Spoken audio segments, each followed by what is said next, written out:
Hello दोस्तों, ये हमारा वीडियो है। वीडियो को आप ले सकते हैं, हमें कोई समस्या नहीं है। नॉवेल ऑफ किंग चैनल को सब्सक्राइब करें, लाइक, शेयर और ज्यादा से ज्यादा कमेंट करना। अगले पार्ट के लिए धन्यवाद। उसने अंततः दरारों से भरी उस बंजर जमीन का अंत देख लिया। वह काफी देर से चल रही थी। वास्तव में वह इस जगह से बाहर निकलने की उम्मीद खोने लगी थी। ऐसा लग रहा था जैसे उस बंजर जमीन का कोई अंत नहीं है। सौभाग्य से कई घंटों चलने के बाद वह समाप्त हो गई। उसने दूरी में इलाके में बदलाव देखा। नया क्षेत्र अभी भी पहले की तरह बेजान था, लेकिन यह बंजर जमीन से बहुत बेहतर था, क्योंकि वह यहां वहां बिखरे कुछ घर देख सकती थी। बंजर जमीन की तरह जमीन पर मुट्ठी भर दरारें भी नहीं थीं। इसे पहन लो। आरव का चेहरा पहले की तरह अभी भी शांत और स्थिर था। उसने 2 जोड़ी लबादे निकाले और उन्हें अपने पीछे खड़े 2 लोगों की ओर फेंक दिया। स्पष्ट था कि वह उन्हें अपनी पहचान छिपाने के लिए लबादे पहनने का संकेत दे रहा था। अब मुझे एक सामान्य विचार है कि हम इस समय कहां। आरव ने पीछे मुड़कर देखा। उसने अपनी उंगलियां धीरज के माथे पर रखी। धीरज ने उन्हें बताया कि यहां से आगे कौन सा रास्ता लेना है। जिया को पहले ही योजना के बारे में बता दिया गया था और वह जानती थी कि आरव उनके साथ यात्रा नहीं करने वाला था। वह उन्हें यहां ढाल के रूप में उपयोग करने के लिए नहीं लाया था, जैसा कि उसकी पिछली अपेक्षाओं के विपरीत था। वास्तव में समय के साथ उसे केवल यह एहसास हुआ कि वे ढाल बनने के लिए भी बहुत कमजोर थे। वास्तव में ढाल स्वयं आरव था। उसने उनसे कहा कि वे रक्त कबीले या निचले जानवर कबीले पर हमला नहीं करेंगे, क्योंकि वे दोनों कबीले उसका अनुसरण करने वाले थे। क्या आप इस योजना के बारे में निश्चित हैं? यह संभव लग सकता है, लेकिन यह वास्तव में खतरनाक है, धीरज ने डांटते हुए कहा। अभी मत जाओ। यह सही है कि आप आत्मा के दायरे को असुरक्षित छोड़कर सभी का ध्यान अपनी ओर आकर्षित करना चाहते हैं। यह हमारे लिए अच्छा हो सकता है कि हम बिना किसी परेशानी के घुस जाएं और उन लोगों को बचा लें जिन्हें आप बचाना चाहते हैं। हालांकि यह आपके लिए आसान नहीं होगा। जिया धीरज से सहमत थी। वह जानती थी कि आरव अब शक्तिशाली हो गया है। ऊपरी क्षेत्र की कमजोर उसे यकीन नहीं था कि आरव भी उसके और धीरज के विपरीत ऐसा कर पाएगा। आरव पूरी तरह से उदासीन दिख रहा था। मेरी चिंता मत करो, मुझे अभी कुछ और काम करना है। तुम जा सकते हो और योजना का पालन करना सुनिश्चित करो। जैसे ही तुम 2 आत्माओं को बचाओगे, इस जगह को छोड़ दो।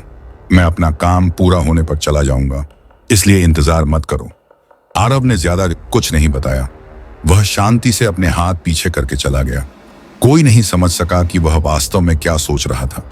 धीरज और जिया भी नहीं समझ पाए कि क्या वह वास्तव में 2 लोगों को बचाने के लिए अपनी जान जोखिम में डालना चाहता था। उन्हें एहसास नहीं था कि देवांश और सूर्या को बचाना आरव के इस जगह आने का एक कारण हो सकता है। लेकिन इतना ही नहीं, एक और कारण था जिसके बारे में कोई नहीं जानता था। थोड़ी देर में आरव चला गया। उसकी गति धीरज और जिया से बहुत तेज थी। ऐसा लग रहा था जैसे वह हवा से भी तेज चल रहा हो। वह एक पल में कहीं भी जा सकता था। धीरज चुपचाप खड़ा रहा। बहुत देर तक चुप रहने के बाद उसने आह भरी। वह मुझे कभी नहीं बताता कि वह क्या सोचता है। जो भी हो, मैं हमेशा की तरह तुम पर भरोसा करूंगा। चलो चलते हैं। जिया के कंधों को हल्के से थपथपाया। वे आरव जितने मजबूत नहीं थे, इसलिए वे मृत्यु के देवता की तरह हाई प्रोफाइल नहीं हो सकते थे। वास्तव में उन्हें दूसरों को यह बताए बिना यात्रा करनी थी कि वहां 1 से अधिक बाहरी लोग हैं। अन्यथा ध्यान भटकाने का यह तरीका काम नहीं करने वाला था। सौभाग्य से आरव द्वारा प्रदान किए गए लबादों ने बहुत मदद की। जब तक वे वास्तव में पाताल लोक के प्राणियों के करीब नहीं थे, कोई भी यह महसूस नहीं कर सकता था कि वे बाहरी लोग हैं। जिया और धीरज के विपरीत आरव लो प्रोफाइल में नहीं घूमता था। खुद को छिपाने के लिए लबादा का उपयोग करने की बात तो भूल ही जाइए। वह अधिक खुले तौर पर यात्रा करता था, जैसे कि वह अपने बगीचे में टहल रहा हो। खुद को छिपाने का उसका कोई इरादा नहीं था। रास्ते में पाताल लोक के कई लोगों ने उसे देखा। उनमें से ज्यादातर उसे पहचान नहीं पाए, क्योंकि वे लंबे समय तक जीवित नहीं रहे थे। हालांकि पहली नजर में ही उन्हें साफ हो गया था कि आरव इस जगह का नहीं है। कई लोगों ने तो बाहरी व्यक्ति को पाकर उसे मार डालने का भी फैसला कर लिया था।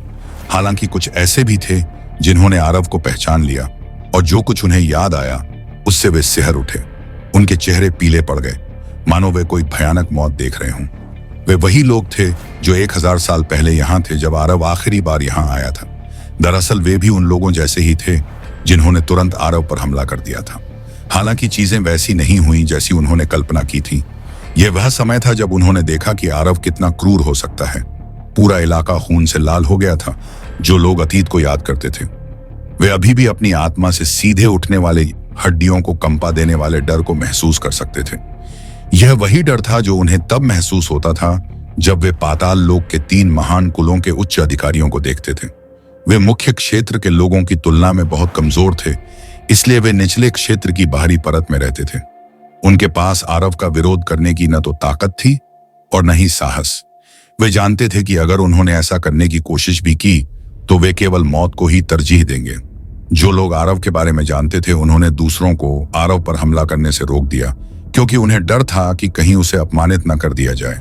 यह बहुत बेहतर था, व्यक्तिगत रूप से शामिल होने की बजाय गुप्त रूप से 3 महान कुलों को इसके बारे में सूचित करना। बाकी लोग आरव के अतीत के बारे में सुनकर हैरान थे। वे विश्वास नहीं कर सकते थे कि इतना युवा दिखने वाला आदमी इतना डरावना हो सकता है। हालांकि उन्होंने अब उस पर हमला करने पर जोर नहीं दिया, वे जोखिम नहीं उठा सकते थे। अंततः बाहरी परत के सभी लोगों ने आरव पर हमला करने का विचार छोड़ दिया और उसे आगे जाने दिया। उन्होंने अपने एक साथी को अतीत से किसी बाहरी व्यक्ति के आगमन के बारे में गुप्त रूप से 3 महान कुलों को सूचित करने के लिए भी भेजा। आरव दूर से चल रहा था, वह जल्दी में नहीं था। वह पहले से ही जानता था कि उसके आसपास क्या हो रहा है, लेकिन उसने उन पर कोई ध्यान नहीं दिया। इसके बजाय ऐसा लग रहा था जैसे वह बाहरी परत में कुछ खोजने की कोशिश कर रहा था। पाताल एक ऐसा क्षेत्र जो पृथ्वी से बहुत बड़ा था। यह इतना विशाल था कि अकेले बाहरी परत द्वारा कवर किया गया क्षेत्र पृथ्वी के कुल क्षेत्रफल का 2 गुना था। एक परत से दूसरी परत तक यात्रा करना आसान नहीं था, क्योंकि यह पूरी पृथ्वी का चक्कर लगाने के बराबर था। सौभाग्य से पाताल में रहने वाले प्राणी पिछड़े नहीं थे। आध्यात्मिक ऊर्जा की अनुपस्थिति के बावजूद उन्होंने स्थानों के बीच यात्रा की गति बढ़ाने का एक तरीका खोज लिया था। वे आत्मा का उपयोग नहीं कर सकते थे। संरचनाएं जो आध्यात्मिक पत्थरों पर चलती हैं, क्योंकि वे यहां बेकार थे। यह वास्तव में इस वजह से था कि उन्होंने मरे हुए का उपयोग करके एक और रास्ता खोज लिया। मरे हुए प्राणी की एक प्रजाति थी जो बिना किसी जादू के टेलीपोर्टेशन का उपयोग कर सकती थी। यह प्रजाति मानसिक रूप से कमजोर थी, लेकिन स्थानिक अवधारणाओं पर मजबूत पकड़ थी। दुनिया के हर महत्वपूर्ण स्थान पर मरे हुए कबीले के कुछ लोग थे जो अन्य स्थानों पर टेलीपोर्टेशन का उपयोग कर सकते थे। जब भी किसी को कोई जरूरी काम होता था, वह यात्रा में मरे हुए कबीले से मदद मांग सकता था। हालांकि मदद करना या न करना पूरी तरह से मरे हुए कबीले की इच्छा पर निर्भर था। अधिकांश साधारण लोगों को मरे हुए कबीले से यात्रा में मदद मांगने का अधिकार भी नहीं था, जब तक कि वह मरे हुए कबीले का न हो। यह लोगों के लिए जीवन मरण का मामला नहीं था। एक बार जब कोई मरे हुए कबीले का उपयोग करने के लिए झूठ बोलता या बढ़ा चढ़ाकर बताता पाया जाता, तो उसे तुरंत मार दिया जाता। यही कारण है कि जब यह महत्वपूर्ण होता था, तब भी कई लोग हिचकिचाते थे और धीरे धीरे यात्रा करना पसंद करते थे। केवल ब्लर कबीले और नेदर बीस्ट कबीले के उच्च अधिकारी ही जब चाहें टेलीपोर्टेशन के लिए मरे हुए कबीले का उपयोग कर सकते थे। यह तीनों कबीलों के बीच एक समझौता था। दुर्भाग्य से किसी को भी यह एहसास नहीं हुआ कि उस समय बाहरी परत में कुछ बड़ा हो रहा था। भूत शहर नेदर के बाहरी क्षेत्र के सबसे बड़े और सबसे प्रभावशाली शहरों में से एक था। भले ही बाहरी क्षेत्र को नेदर क्षेत्र की सबसे बेकार भूमि कहा जाता था, लेकिन 3 महान कुलों के लोग अक्सर भूत शहर में देखे जा सकते थे। हालांकि 3 महान कुलों के बीच कई सौदे हुए। इसका मतलब यह नहीं था कि उनके बीच कोई संघर्ष नहीं था। 3 महान कुलों के युवा अक्सर शहर में ही एक दूसरे से लड़ते देखे जा सकते थे। कोई भी उन्हें रोकने की हिम्मत नहीं करता था, क्योंकि उन्हें डर था कि उनके पीछे की महान शक्तियां नाराज हो जाएंगी। आखिरकार 3 महान कबीले ही थे भूत शहर से लड़ा। नरक क्षेत्र पर निर्विवाद प्रभुत्व था। यद्यपि नेदर बीस्ट कबीला और अनडेड कबीला रक्त कबीले जितने शक्तिशाली नहीं थे, थे, उनकी शक्तियों को कम करके नहीं आंका जा सकता था, क्योंकि कोई भी वास्तव में नहीं जानता था कि इन 2 महान कुलों की वास्तविक गहराई क्या थी। आखिरकार उन्होंने कभी अपनी असली ताकत का खुलासा नहीं किया, इसलिए किसी ने उन्हें कम आंकने की हिम्मत नहीं की। कुछ अफवाहें यहां तक थीं कि नेदर बीस्ट कबीले के पास उनके कबीले के भीतर एक असली ड्रैगन छिपा हुआ था। जाहिर है नेदर बीस्ट कबीले ने कभी इस अफवाह को स्वीकार नहीं किया। हालांकि इसका मतलब यह नहीं था कि यह झूठ था। जहां तक अनडेड कबीले का सवाल है, वे तीनों में सबसे रहस्यमय थे, क्योंकि वे वास्तव में युद्ध के मैदान में अराजकता और मौतों से पैदा हुए थे। उस समय भूत शहर के प्रवेश द्वार पर 2 लोग खड़े थे। उन दोनों ने एक लबादा पहना हुआ था जो उनके शरीर को ढक रहा था। उससे कहा, यही वह स्थान है। दोनों में से लंबे व्यक्ति ने कहा कि वह कोई और नहीं बल्कि धीरज है। एक लंबी और कठिन यात्रा के बाद वह अंततः जिया के साथ इस स्थान तक पहुंचने में कामयाब रहा। सौभाग्य से रास्ते में कोई समस्या नहीं थी। वे अपनी पूरी यात्रा के दौरान बाहरी परत के लोगों से दूर रहे। वे केवल दूसरों से दिशा निर्देश पूछने के लिए थोड़े समय के लिए रुके, क्योंकि उन्होंने अभी तक अपनी आध्यात्मिक शक्ति का उपयोग नहीं किया था। उनके पास अभी भी पूरी ताकत थी। वे लंबी यात्रा से थोड़े थके हुए थे। पाताल लोक लगभग ऊपरी क्षेत्र जितना बड़ा है। हालांकि आध्यात्मिक आभा के बिना यात्रा करना आसान नहीं है। जिया ने ऊपरी क्षेत्र में बहुत समय बिताया था और वह बिना किसी परेशानी के अपने गंतव्य तक उड़ान भरने या टेलीपोर्टेशन पोर्टल का उपयोग करने की सुविधा के आदी थे। हालांकि यह स्थान बहुत अलग था। ऐसा लग रहा था जैसे वे आधुनिक क्षेत्र से ऐसे समय में आए हों जहां जादू अभी तक विकसित नहीं हुआ था। मुझे नहीं पता। मुझे लगता है कि हम इसके लिए यहाँ के लोगों को दोषी ठहरा सकते हैं। आध्यात्मिक आभा के बिना कुछ भी करना असंभव है। हम अपनी सीमित शक्ति को उड़ने में भी बर्बाद नहीं कर सकते। हमें इसे गिरने की स्थिति के लिए बचाना होगा। किसी को उम्मीद नहीं थी कि ऐसा समय आएगा जब दोनों कंधे से कंधा मिलाकर चलेंगे और सच्चे दोस्तों की तरह बातें करेंगे। यह बहुत भाग्यशाली है कि मरे हुए कबीले के पास कोई है जो हमें हमारी मंजिल तक पहुंचा सकता है। धीरज ने एक निश्चित दिशा में देखते हुए उत्तर दिया। मरे हुए कबीले की शाखा शहर के केंद्र में 3 अन्य कबीले शाखाओं के साथ स्थापित की गई थी। यह उसका वर्तमान गंतव्य भी था। मुझे नहीं लगता कि मरे हुए कबीले हमारी मदद करेंगे, भले ही हम निचले दायरे के लोग होने का दिखावा करें। हमें पहले उन्हें खत्म करना होगा। जिया ने धीरज को याद दिलाया। अगर भूत शहर से कोई और उनकी बातचीत सुनने के लिए उनके बगल में होता तो वे चौंक जाते कि किसी ने इतनी आसानी से शक्तिशाली मरे हुए कबीले को खत्म करने के बारे में सोचा। ऐसे बात कर रहे थे जैसे उन्हें वास्तव में मौत का डर नहीं था। दुर्भाग्य से किसी ने उन दोनों के बीच की बातचीत नहीं सुनी। भूत शहर बहुत बड़ा था। शहर में बहुत सारे लोग रहते थे, फिर भी शहर इतना बड़ा था। शुरुआत दोनों को शहर में दाखिल हुए ज्यादा समय नहीं हुआ था कि उन्होंने दूर से एक जोरदार धमाका सुना। वे दौड़े और देखा कि 2 लोग एक दूसरे से लड़ रहे हैं। एक इंसान लग रहा था जबकि दूसरा एक आदमी था जिसके सिर पर शेर था और उसकी त्वचा हल्के नीले रंग की थी। यह बिल्कुल वैसा ही था जैसा आरव ने निचले जानवर क्षेत्र के प्राणियों का वर्णन किया था। उन्हें कहा गया था कि यदि संभव हो तो लड़ाई से बचें। हाँ, क्या आप बस इतना ही कर सकते हैं? जानवर कबीला युवक से कुछ दूर नहीं एक लाल बालों वाला आदमी खड़ा था जो एक इंसान की तरह दिख रहा था। लाल बालों वाले इंसान के हाथ में एक खून से लाल जानवर था जिसका इस्तेमाल उसने निचले जानवर कबीले के युवक को पीछे धकेलने के लिए किया। लाल बालों वाले व्यक्ति की हंसी में अहंकार का भाव था जो किसी से छिपा नहीं था। पहले तो लोगों को आश्चर्य हुआ कि कौन इतना मूर्ख हो सकता है कि शक्तिशाली नेदर बीस्ट कबीले को नाराज कर दे। लेकिन जैसे ही उन्होंने लाल बालों वाले व्यक्ति को देखा उन्हें बस बाउंस में आ गया। आखिर इतनी शक्ति और प्रभाव तो रक्त कबीले के लोगों के पास ही था। दूर खड़े धीरज को भी थोड़ी उत्सुकता हुई। उसे उम्मीद नहीं थी कि वह इतनी जल्दी दोनों कबीलों के लोगों को देख पाएगा, क्योंकि वे अभी भी नेदर दायरे के बाहरी इलाके में थे। इसी आंधी रिका निगाह रखते थे, इसलिए यह स्पष्ट था कि दोनों युवक मुख्य शाखा से नहीं थे। वे मुख्य कबीले के युवकों जितने प्रतिभाशाली नहीं थे, अन्यथा उन्हें यहां नहीं भेजा जाता। हालांकि दोनों शक्तिशाली कबीलों के बीच में होने के बावजूद उनकी ताकत में कोई कमी नहीं थी। दोनों के पास अपने अपने कुछ बेहतरीन कौशल थे। दोनों युवकों की ताकत देखकर धीरज हैरान था कि नेदर रियल्म के मुख्य क्षेत्र के युवक बुजुर्गों और कुलों के मामले में कितने मजबूत हो सकते हैं। कुल के नेता के लिए यह उस समय कल्पना से परे था। उसे आखिरकार समझ में आ गया कि पिछली बार जब वह यहां आया था तो उसके लिए यह कितना मुश्किल रहा होगा, क्योंकि वह 3 बड़े कुलों के बुजुर्गों से घिरा हुआ था जो अपने कुलों की पूरी ताकत के साथ यहां आए थे। उस स्थिति में भी बच निकलना दिखाता है कि उस समय कैरिक के पास कितनी शक्ति थी। दोनों युवकों के बीच लड़ाई खत्म नहीं हुई। यह बहुत लंबे समय तक जारी रही। शहर की कई इमारतें नष्ट हो गईं। फिर भी किसी में भी दोनों कुलों के मामलों में हस्तक्षेप करने की हिम्मत नहीं थी। यहां तक कि शहर का स्वामी भी अपने चेहरे पर बदसूरत भाव के साथ अपने शहर को नष्ट होते हुए देख सकता था। सौभाग्य से शहर बहुत बड़ा था और इन दोनों के कारण होने वाला नुकसान सीमित था। कुछ इमारतों का विनाश काफी बुरा था, लेकिन उतना बुरा नहीं जितना कि अगर लड़ने वाले लोग 3 बड़े कुलों के मजबूत लोग होते।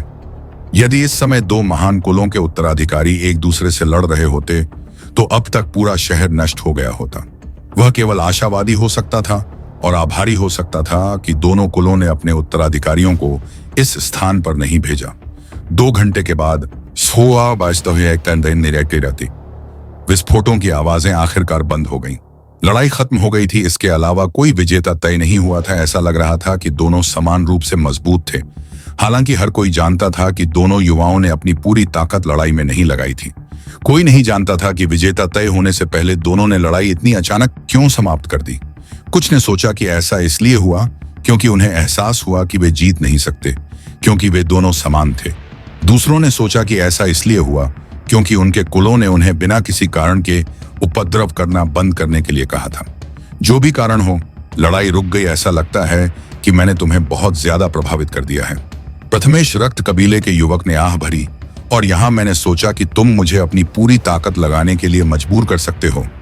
कितना उबाऊ है रंगनाथ, तुम सच में बकवास करना जानते हो।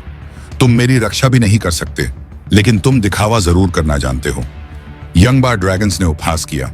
वह अच्छी तरह जानता था कि उसके सामने खड़ा युवक केवल अपनी इज्जत बचाने के लिए ऐसा कह रहा था। उसने न केवल लड़ाई शुरू की थी, बल्कि इसे खत्म भी नहीं करने वाला था ड्रॉ के बावजूद। रक्त कबीले का युवक उसकी आंखों में खो गया था। अपने आप को समझाते रहो। रंगनाथ ने आलस से दूर जाने से पहले जवाब दिया, मुझे उम्मीद है कि अगली बार तुम मुझे लंबे समय तक मनोरंजन कर सकोगे। चिंता मत करो, अगली बार मैं तुम्हारे साथ नरमी बरतूंगा। प्रथमेश रंगनाथ से कम अभिमानी नहीं था। उसका अभिमान उसे ऐसा करने की इजाजत नहीं देता था। तुम्हें इस तरह लड़ाई से भागना नहीं पड़ेगा। रक्त कबीले के युवक ने भौहें सिकोड़ी।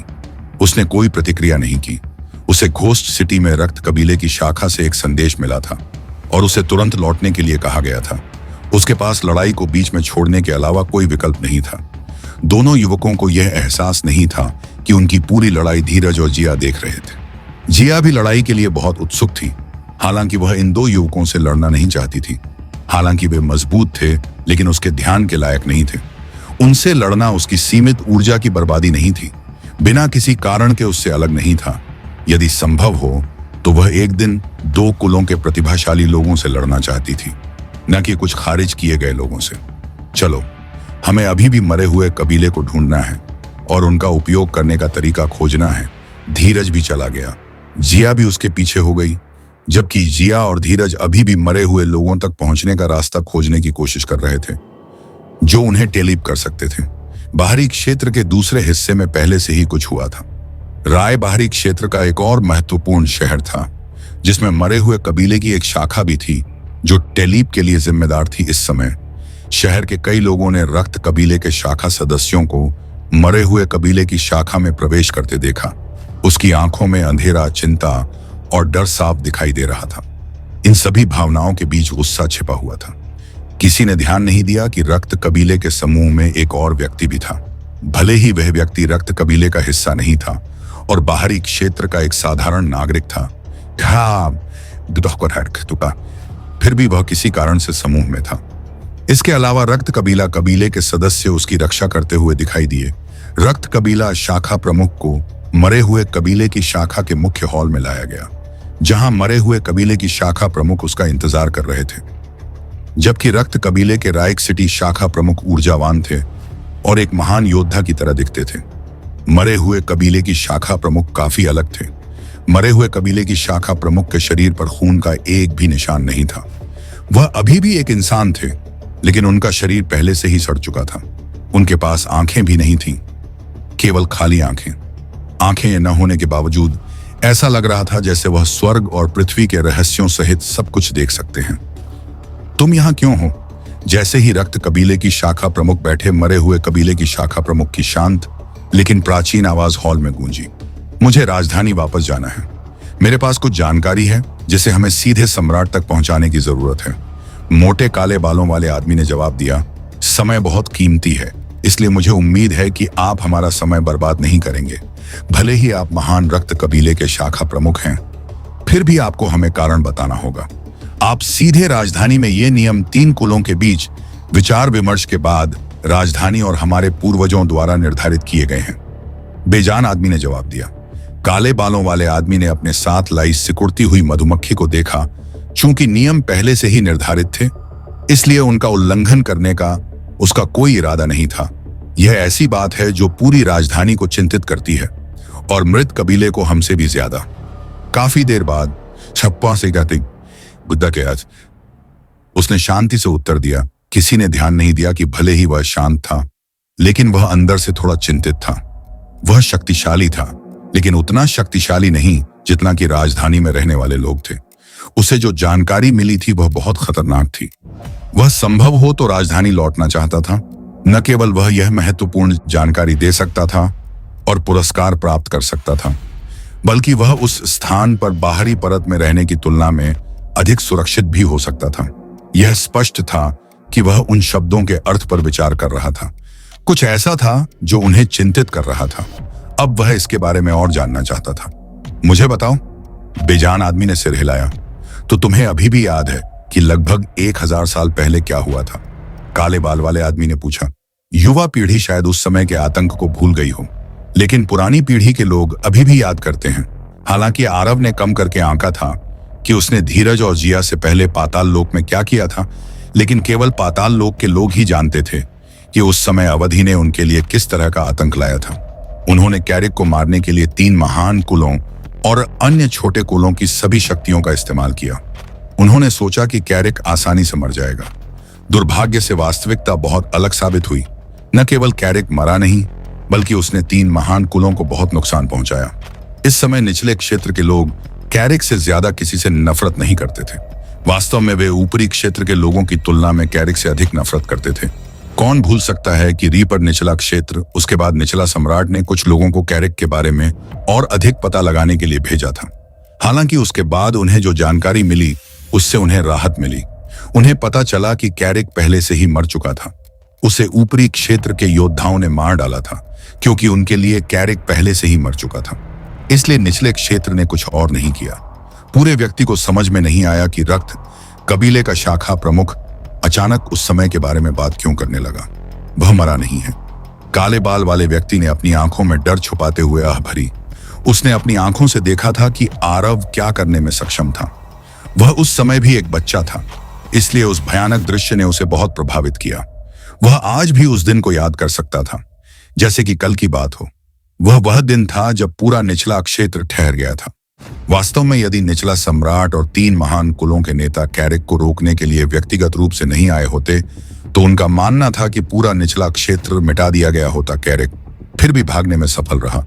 यह एकमात्र ऐसा अवसर था जब नीदरलैंड सम्राट अपनी आंखों के सामने किसी व्यक्ति को मारने में असफल रहा। यह भी पहली बार था कि नीदरलैंड सम्राट को ऐसा नुकसान उठाना पड़ा। नीदरलैंड दायरे की वर्तमान पीढ़ी को उस समय के बारे में कोई जानकारी नहीं थी। उस समय के सभी उल्लेख पुस्तकों से मिटा दिए गए थे। कहीं भी कैरिक का उल्लेख नहीं था। केवल पुरानी पीढ़ी को ही यह याद था। 3 महान कुलों ने व्यक्तिगत रूप से सुनिश्चित किया कि कोई भी उस युद्ध के बारे में नहीं लिखे और इसे नीदरलैंड दायरे के इतिहास से पूरी तरह मिटा दिया। वह मरा नहीं है।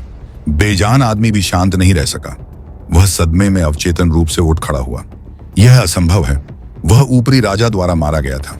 वह अभी भी जीवित कैसे हो सकता है? मैं भी इस पर विश्वास नहीं करना चाहता। क्या आपको लगता है कि मैं उस राक्षस को फिर से देखना चाहता हूं? काले बालों वाले आदमी ने आह भरी। ज्यादातर समय वह आदमी अभिमानी था। देखा, उसने उस आदमी की ओर इशारा किया जो उनके साथ था और उससे बोलने को कहा। आदमी ने गहरी सांस ली। यह उसका पहला अवसर था जब वह 3 महान कुलों के उच्च अधिकारियों के सामने था। उसने कुछ भी छिपाने की हिम्मत नहीं की और उन्हें बताया कि कैसे उसने आरव को बाहरी क्षेत्र से आराम से गुजरते देखा था। उसने उन्हें यह भी बताया कि उसने आरव को लगभग 1000 वर्ष पहले देखा था। इसलिए उन्हें यकीन था कि वे इस बारे में गलत नहीं हो सकते थे। उन्होंने जो व्यक्ति देखा वह लगभग 1000 वर्ष पहले के व्यक्ति जैसा ही था, यहां तक कि उनकी आभा, हाव भाव और कपड़े भी वही थे। यह बेजान आदमी शब्दों के लिए बहुत स्तब्ध था। उसके पास उस आदमी की बातों पर संदेह करने का समय नहीं था। यदि यह सच था तो उन्हें तुरंत राजा को सूचित करना होगा, अन्यथा वे परिणाम भुगतने के लिए तैयार नहीं होंगे। मैं भी आपके साथ राजधानी चलूंगा। हमें कबीले को भी सूचित करना होगा। मृत व्यक्ति ने कहा। कोई चिंता नहीं, जितने अधिक लोग उतना अच्छा है।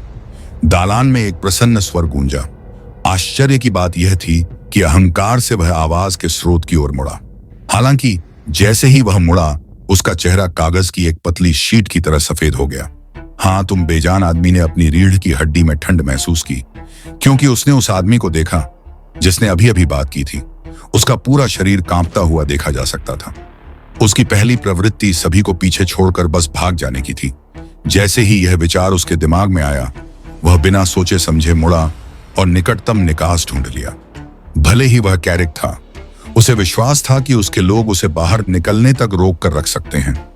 अब भले ही कैरिक यहां व्यक्तिगत रूप से था, वह पीछे नहीं रह सकता था। अज्ञानी लिज के विपरीत, जिसे बाहरी परत के लोगों ने मूर्ख बनाया था, वह जानता था कि यह आदमी किस तरह का आतंक था। बहुत बेहतर रक्त कबीले के शाखा प्रमुख का चेहरा पछतावा। जब उसने बेजान आदमी को भागते देखा तो वह पलटा। उसने कोई समय बर्बाद नहीं किया। उस कमीने को मार डालो, वह चिल्लाया और फिर भाग गया। अब जब उसने कैरिक को व्यक्तिगत रूप से देख लिया था, तो उसे और किसी गवाह की आवश्यकता नहीं थी। उसने कैरिक को रोकने के लिए अपने आदमियों को पीछे छोड़ दिया और साथ ही उस गवाह को भी जिसे वह लाया था। उसी समय उसने बेजान आदमी का पीछा करना शुरू कर दिया। वह जानता था कि बेजान आदमी के पास राजधानी तक पहुंचने का कोई रास्ता होना चाहिए। उसने अपनी एकमात्र आशा का पीछा करने से पहले 2 बार नहीं सोचा। काले बालों वाला आदमी बेजान आदमी का पीछा करता रहा, लेकिन बेजान आदमी को दालान के बीच में स्थिर पाया, जैसे कि वह जम गया हो। वह बेजान आदमी की मुट्ठी पकड़ रहा था। उसके जैसे मृत आदमी के लिए यह कल्पना करना कठिन था कि वह आदमी इतना डरा हुआ क्यों हो सकता है। काले बालों वाले आदमी ने कुछ सोचा और उसका चेहरा काला पड़ गया। उसने पीछे देखा, लेकिन वहीं जम गया उसके पीछे कि वे सब मारे गए थे। साथ ही सार्थक भी गायब था। अंततः समझ में आया कि बेजान आदमी दालान के बीच में क्यों रुक गया था। काले बाल वाला आदमी धीरे से पीछे हटा। एक भी आवाज करने की हिम्मत नहीं जुटा पाया। मैं इतनी दूर से आया हूं तुमसे मिलने, और तुम मुझसे मिलने को भी तैयार नहीं हो। आरव की शांत लेकिन संयमित आवाज पूरे दालान में गूंज गई। काले बाल वाले आदमी को जहां वह खड़ा था वहीं रुकने पर मजबूर कर दिया। और यहां मुझे लगा कि पिछली बार जब मैं यहां आया था तो मैं एक अच्छा मेहमान था। बेजान आदमी आरव के सामने खड़ा था। हालांकि उसकी आंखें नहीं थीं, फिर भी वह अपने आसपास को देख सकता था। आरव के चेहरे पर एक शैतानी मुस्कान थी जो उसने जिया और धीरज के सामने होने पर नहीं दिखाई। ऐसा लग रहा था जैसे आरव शिकार करते समय बिल्कुल अलग व्यक्ति था। उसके सामने हर कोई एक शिकार से ज्यादा कुछ नहीं था, जिसे उससे बातचीत करने का कोई अधिकार नहीं था। वह एकमात्र अस्तित्व था जो सबसे ऊपर खड़ा हो सकता था। बेजान आदमी को अपनी ताकत के बारे में कोई गलतफहमी नहीं थी। वह जानता था कि आरव के सामने वह एक छोटी सी चींटी से ज्यादा कुछ नहीं था, जो बिना किसी रोक टोक के मारने का आह्वान करती थी, भले ही वह पाताल की राजधानी में था। एल प्रभु, मैं हिम्मत नहीं करूंगा। बेजान आदमी की आवाज कांपती हुई सुनी जा सकती थी। भले ही आरव ने मरे हुए कबीले के शाखा प्रमुख को दबाने के लिए ज्यादा इस्तेमाल नहीं किया था, फिर भी उनकी उपस्थिति ही उनके लिए एक निवारक के रूप में कार्य करने के लिए पर्याप्त थी। यहां तक कि 1000 साल की शांति भी उस डर को मिटाने के लिए पर्याप्त नहीं थी। उसने सभी प्राणियों के दिलों में गहराई से बैठा दिया था। अधोलोक के बारे में भूल जाइए। आरव एक ऐसा व्यक्ति था जो ऊपरी क्षेत्र में भी गया और वहां इतने लोगों को मारने के बाद भी जिंदा वापस आने में कामयाब रहा। यह दिखाने के लिए पर्याप्त था कि उसकी ताकत कितनी आगे बढ़ गई थी। रक्त कबीला अधोलोक का अधिपति था। रक्त कबीले के शाखा प्रमुख का अहंकार उसकी हड्डियों में गहराई से समाया हुआ था। हालांकि अब आरव के सामने यहां तक कि उसने एक भी आवाज निकालने की हिम्मत नहीं की। उसे अभी भी याद है कि कैसे उसने अपने आदमियों को आरव को मारने का आदेश दिया था। उसका चेहरा पछतावे में लाल और नीला हो रहा था। वह जानता था कि उसके आदमी उसे नहीं मार सकते। हालांकि उसने फिर भी कहा कि चूंकि वह चाहता था कि वे उसे अपनी जान देकर रोकें। कौन जानता था कि यह पूरी तरह से बेकार होने वाला था। वे उसे एक सेकंड के लिए भी नहीं रोक सकते थे। काले बालों वाला आदमी वास्तव में चाहता था कि उसके पास रक्त कबीले के भगवान को सूचित करने का एक तरीका हो। केवल राजधानी की मुख्य सेनाएं ही उसके सामने राक्षस का सामना कर सकती थीं। दुर्भाग्य से उन्हें सूचित करने का कोई तरीका नहीं था। आरव ने रास्ता रोक दिया था। तुम क्या चाहते हो? तुम फिर से क्यों लौट आए हो? काले बालों वाले आदमी ने अपनी मुट्ठियां भींच ली। अपने दिल को शांत करने की कोशिश कर रहा था। अगर रक्त कबीले के अभिमानी युवकों ने उसे इस तरह देखा होता, यह स्पष्ट नहीं था कि उन्होंने किस तरह की प्रतिक्रिया दिखाई होगी। हालांकि केवल काले बाल वाला व्यक्ति ही जानता था कि उसने बोलने का साहस कैसे जुटाया। आरव ने अपना दाहिना हाथ उठाया। एक अजीब दबाव ने काम किया, जैसे कि उसने काले बाल वाले व्यक्ति को जकड़ लिया हो। रहस्यमयी शक्ति ने काले बाल वाले व्यक्ति को अपने करीब खींच लिया और उसे तब छोड़ा जब वह व्यक्ति बेजान व्यक्ति के ठीक बगल में था। अब जबकि काले बाल वाला व्यक्ति बेजान व्यक्ति के ठीक बगल में था, वह आरव को और भी स्पष्ट रूप से देखने में सक्षम था। वह नहीं जानता था कि क्यों, लेकिन आरव पिछली बार की तुलना में और भी छोटा लग रहा था। यदि यह उसी आभा कौशल और व्यक्तित्व के लिए नहीं होता तो वह सोचता कि क्या उसके पीछे खड़ा आदमी वास्तव में वही राक्षस है जो 1000 साल पहले यहाँ आया था या नहीं। मैं यहाँ क्यों आया हूँ? आरव ने अपने चेहरे पर एक दिलचस्प मुस्कान के साथ प्रश्न दोहराया। उसकी शैतानी मुस्कान 2 शाखा प्रमुखों की रीढ़ में सिहरन पैदा करने के लिए पर्याप्त थी। हालांकि शाखा प्रमुख कांपने लगे। वह ऊब गया था, इसलिए वह यहाँ मारने के लिए आया था। आखिर कारण क्या था? वे इतने मूर्ख नहीं थे कि आरव की हर बात पर विश्वास कर लें। उन्होंने तो यह भी सोचा कि वह 1000 साल पहले जो हुआ उसका बदला लेने आया है। वैसे भी मुझे थोड़ी मदद चाहिए। मुझे आश्चर्य है कि क्या आप इतने दयालु होंगे कि मुझे मेरे गंतव्य तक ले जाएं? आरव ने आगे पूछा और इस स्थान पर आने का कारण बताया। काले बाल वाला आदमी चुप रहा, यह सोचकर कि क्या आरव राजधानी जाना चाहता था। उस स्थिति में यह एक सच्चे द्वंद्व सपने की शुरुआत थी, क्योंकि कोई भी उसकी उपस्थिति से अवगत नहीं था। फिर भी अगर लोगों को पता होता कि आरव यहाँ है, तो काले बाल वाले आदमी को अभी भी विश्वास था कि वे उसका सामना करने के लिए पर्याप्त रूप से तैयार होंगे। इस तरह आरव द्वारा बहुत अधिक नुकसान पहुंचाने की संभावनाओं को रोका जा सकता था। हालांकि जब कोई नहीं जानता था कि क्या होने वाला था, यह एक आपदा थी। वह यह भी नहीं जानता था कि उस पल कितने लोगों की जान जा सकती है। उनके कबीले को पता होगा कि तुम कहां जाना चाहते हो? बेजान आदमी ने पूछा। भले ही वह एक मरा हुआ आदमी था, वह अभी भी आरव से डरता था, क्योंकि वह आदमी एक रीपर की तरह था, जिसके शरीर पर और पंख थे अंदर एक आत्मा कंटेनर था। एक बार जब उसने किसी को मार दिया तो आत्माएं बच नहीं सकती थीं। वे केवल उसके द्वारा निगल ली जा सकती थीं, इसलिए उनके वापस लौटने का कोई मौका नहीं था, यहां तक कि मरे हुए के रूप में भी, जब तक कि वह उन्हें अपनी मर्जी से जाने न दे। यदि संभव हो तो बेजान आदमी आरव द्वारा मारा नहीं जाना चाहता था। वह मृत्यु से नहीं डरता था, लेकिन वह डरता था कि मृत्यु के बाद क्या होगा यदि आरव ने उसे मार दिया। हालांकि इसके बावजूद वह अपने कबीले को धोखा देने के लिए तैयार नहीं था। वह जानता था कि अगर वह आरव को राजधानी में ले गया, जोखिम इतने अधिक थे कि उन्हें नजरअंदाज नहीं किया जा सकता था। पाताल लोक का निषिद्ध क्षेत्र, आरव ने शांति से उत्तर दिया। शापित देवताओं का युद्ध क्षेत्र, जहां तक उसके उत्तर का संबंध था, यह पूरी तरह से अप्रत्याशित था। न केवल निर्जीव व्यक्ति बल्कि महान रक्त कबीले के शाखा प्रमुख भी दंग रह गए थे। वे दोनों सोचते थे कि आरव राजधानी जाने वाला है। हालांकि वास्तविकता पूरी तरह से अप्रत्याशित थी। निषिद्ध भूमि नर्क क्षेत्र में सबसे खतरनाक जगह थी। ऐसा कहा जाता था कि वहां प्रवेश करने वाले 100 लोगों में से सभी 100 मर जाएंगे। केवल रक्त कबीले का नेता ही वहां जा सकता था। वह उस स्थान में प्रवेश करने और सुरक्षित बाहर निकलने में सक्षम था। हालांकि वह सतर्क भी था। ऐसा कहा जाता है कि निषिद्ध भूमि एक विशेष स्थान था जहां सच्चे देवता लड़ते थे। यह वह स्थान भी था जहां एक सच्चे देवता की मृत्यु हुई थी। यही कारण था कि पूरा क्षेत्र नष्ट हो गया था शापित देवताओं के युद्ध के मैदान में। उसकी मृत्यु की संभावना अविश्वसनीय रूप से अधिक थी। इससे भी अच्छी बात यह थी कि निषिद्ध भूमि राजधानी से बहुत दूर थी। इससे साबित हुआ कि आरव उन्हें बेवकूफ नहीं बना सकते थे। वे उसे निषिद्ध भूमि के प्रवेश द्वार पर ले गए और फिर लौटकर राजधानी में प्रवेश किया। राजधानी सुरक्षित थी। क्या आप वास्तव में निषिद्ध भूमि में प्रवेश करना चाहते हैं? आप यहाँ बदला लेने नहीं आए हैं? काले बाल वाले आदमी ने पूछा। उसे अभी भी कुछ संदेह था। जवाब में आरव ने एक खुश मुस्कान दी। बदला किस बात का? मैंने तुम्हारे कुल के लाखों लोगों को मार डाला, जबकि तुम एक को भी नहीं मार सके। क्या तुम्हें बदला नहीं लेना चाहिए? आरव का जवाब सुनकर काले बाल वाले का चेहरा गुस्से से लाल हो गया। हालांकि उसने अपनी भावनाओं पर नियंत्रण रखा। यह सच था कि वे आरव को नहीं मार सके। रक्त कबीला उस युद्ध में लोगों को बनाने गया था। हालांकि आरव भागने में कामयाब होने से पहले केवल घायल हुआ था।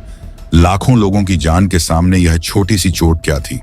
आरव को अपने कुल का इस तरह अपमान करते देख उसके दिल में एक अजीब सी भावना पैदा हुई। हालांकि वह इसके बारे में कुछ नहीं कर सकता था, कम से कम तब तक नहीं जब तक वह यह खबर अपने कुल को नहीं भेजता। मैं तुम्हें निषिद्ध क्षेत्र में भेज दूंगा, लेकिन तुम्हें मुझसे वादा करना होगा कि तुम मुझे नहीं मारोगे। मृत व्यक्ति ने कहा, यदि तुम यह वादा नहीं कर सकते तो मैं यहीं खुद को मार लूंगा। केवल इतना ही, मैं तुम्हें नहीं मारूंगा, तुम्हारे बारे में भूल जाओ, मैं उसे भी नहीं मारूंगा। आरव ने काले बाल वाले व्यक्ति पर एक सूक्ष्म नजर डालते हुए कहा। यह स्पष्ट नहीं था कि वे इसके बारे में कुछ नहीं कर सकते थे। बेजान आदमी ने आरव को शाखा के गुप्त तहखाने में ले जाया, जहां रहस्यमयी मृत पुरुष खड़े थे। ये तीनों अस्तित्व की एक विशेष प्रजाति थे, जो केवल निचले दायरे में ही मौजूद थे। इन मृतकों में कम बुद्धि थी, लेकिन उच्च निष्ठा थी। इसके अलावा केवल वे ही निचले दायरे में एक समूह के साथ टेलीपोर्ट कर सकते थे। वे भी कारण थे कि मृतक एक बार 3 महान कुलों के बीच इतने महत्वपूर्ण थे। यदि महान रक्त कबीला एक तेज तलवार था, तो निचले जानवर कबीला एक अटूट ढाल था, जबकि मरे हुए कबीले महत्वपूर्ण निष्क्रिय समर्थन थे।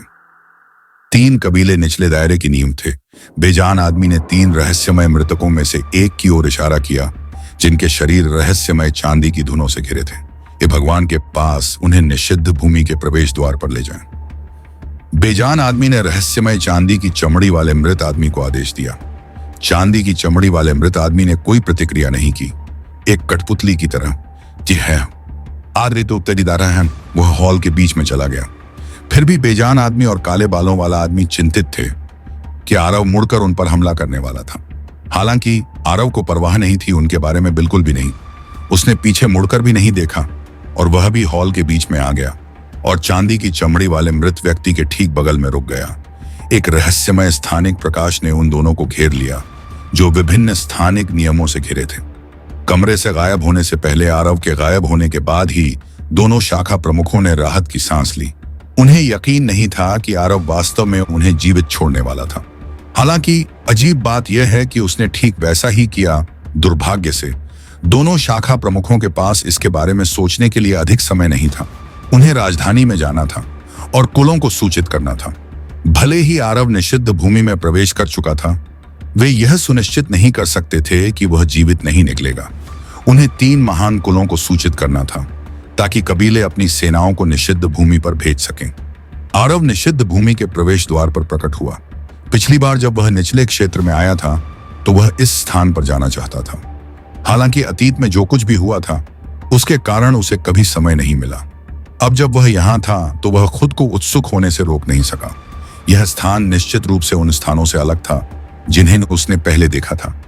लाखों वर्षों के बाद भी वह आगे के अंतरिक्ष से खून की एक मजबूत आभा महसूस कर सकता था। ऐसा लग रहा था जैसे यह खून की भूमि हो, भले ही वह निषिद्ध भूमि में नहीं था।